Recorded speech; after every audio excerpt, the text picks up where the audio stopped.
Քվորում չապահովելու պատճառով ազգային ժողովի նիստն այսօր սովորականից ավելի ուշ մեկնարկեց, սա զայրացրեց բյուջեի քննարկման համար խորհրդարան հասած վարչապետ Նիկոլ Փաշինյանին։ Իշխանական 69 պատգամավորներից նիստին ներկա էին միայն 49։ Դահլիճում ներկա երկու անկախ պատգամավորները Հովիկ Աղազարյանն ու Հակոբ Ասլանյանն էլ, ինչպես ավելի ուշ պարզվեց, հրաժարվել էին գրանցվել։ Քվորման ձախողումից հետո վարչապետը կարճ զրույց ունեցավ ազգային ժողովի նախագահի հետ ու հեռացավ դահլիճից։ Ավելի ուշ խորհրդանի խոսնակը հաստատեց, վարչապետին դուր չէր եկել իշխանական պատգամավորների ուշացումը։ Ճանանում էր, որ մենք այս պահին չենք կարողացել ապահովել։ Ալեն Սիմոնյանը հերքեց, թե պատգամավորների ուշացման պատճառը քաղաքացիական պայմանագրում առկա խնդիրներն են ու դրանց մեջ դիտավորություն կա։ Դժգոհեց, ընդդիմությունը չի ներկայանում նիստերին։ 5 հոգով մի ամբողջ ազգային ժողով ենք սպասարկում, միևնույն ժամանակ ունենք մարդիկ, որոնք որ գործուղման են, պարոն Ռուբինյանը գործուղման է, էլի մարդիկ կան 2-3 հոգի գործուղման են, եւ բնական է, մի հոգի եթե հանկարծ մարդ ես ուշանում է խցանման պատճառով, երեխայի պատճառով կարող է sense բան լինի։ Բյուջեի քննարկումը իշխանություն ընդդիմություն հերթական մեղադրանքների պատճառ դարձավ։ Հայաստան խմբակցությունից իշխանություններին մեղադրեցին տարբեր ոլորտներում ձախողումների խոստումները չկատարելու, պետական պարտքը ավելի քան 2 անգամ մեծացնելու համար։ Տնտեսական աճն ապահովել է խիստ բարձր արտաքին պարտքային բեռի պայմաններում։ Տարեվերջին սպասվում է, որ պետական պարտքը կկազմի 5 տրիլիոն 820 միլիարդ դրամ։ Այսօրվա դոլարի կուրսով 15 միլիարդ 232 միլիոն դրամ։ Ես ուզում եմ ձեզ ասել, որ դուք 8 միլիարդ, գրեթե 8 միլիարդ պարտք ավելացնելով մեր ապագա սերունդների ուսերին մի ռազմավարական նշանակության օբյեկտ չեք կառուցել, ատոմակայան չեք կառուցել, ռազմավարական ստրատեգիական նշանակության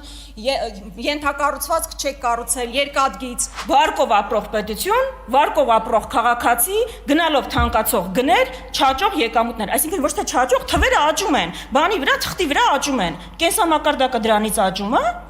չէ, բայց ես անձերն աչքով կարող եմ տեսնել այդ գումարների մի մասը առնվազն որտեղ են գնացել։ Ձեզնից կարող եմ տեսնել ձեր թիմակիցներից, ձեր վարած մեքենաներից։ Առաջարկում եմ միասին գնանք ազգային ժողովի ավտոտնակ եւ նայենք տեսնենք որ մեկից վարած մեքենան է ավելի թանկարժեք։ Հավաքական վերցրած մեր ամբողջ ֆրակցիայի վարած մեքենաների գումարը դժվար ձեր այդ ոսկե ցլիկի վարած մեքենայի չափ լինի գումարի։ Ամեն անգամ, երբ որ դուք, Ռոբերտ Քոչարյանը, Սերժ Սարգսյանը մեզ ինչ-որ բաների մեջ մեղադրում է, հետո գալիս է ընտրությունները կրվում է, դա ի ցույց է դնում, որ դուք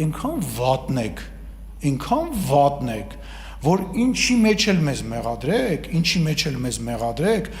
մեկը մարդիկ ասում են յախա են թափ տալիս կներեք այդ բառի համար, ասում են ով ուզում ալինի, մենակ սրանք չլինեն։ Ընդդիմադիր Հայաստան խմբակցության պատգամավոր Գեղամ Մանուկյանն էլ անդրադարձավ ռազմական բյուջեին, հայտարարեց, որ այն 15%-ով կրճատելը ուղերձ է Բաքվին ու Թուրքիային։ Բյուջեի նախագծով պաշտպանական ծախսերի համար 2026-ին 1.5 միլիարդ դոլար է նախատեսվում։ Այս իշխանության քաղաքական կրեդոյի ուղերձն է, որ մենք կուճրտելու ենք, մենք բյուջեն բանակի կրճատում ենք,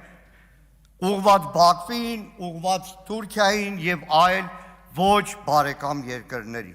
Իշխանությունը նույն ընթացքում շեշտում է, չնայած անցած տարվա համեմատ մոտ 265 միլիոն դոլարով կրճատվել է ռազմական բյուջեն, այնուհանդերձ 2018-ից պաշտպանության ոլորտի ծախսերն են զգալի ավելացել, հատկապես այս տարի։ Ընդդիմադիրների մեղադրանքներին անդրադարձավ նաև վարչապետ Նիկոլ Փաշինյանը, պնդեց, թե պետական պարտքը զգալի ավելացել է ռազմամթերքի գնումների պատճառով։ Չենք ուզում ասենք, էդ էլ ասենք, զենք ենք առել։